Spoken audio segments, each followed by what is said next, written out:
Time to catch up once again with our friends at the Governor's Office of Highway Safety. Megan Gibson alongside.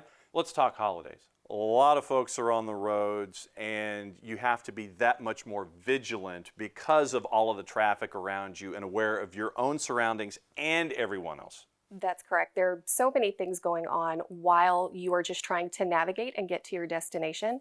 So again, when we meet with our parents or caregivers, we can talk them through different ways to make sure that, for instance, if you have younger children, that you're planning to take breaks appropriately. So you can check the car seat, make sure they're still buckled in, but everybody gets to stretch their legs, that you are taking off any thick clothing, that they are secured, and that the harness or the seatbelt that they're using is as close to their body as possible.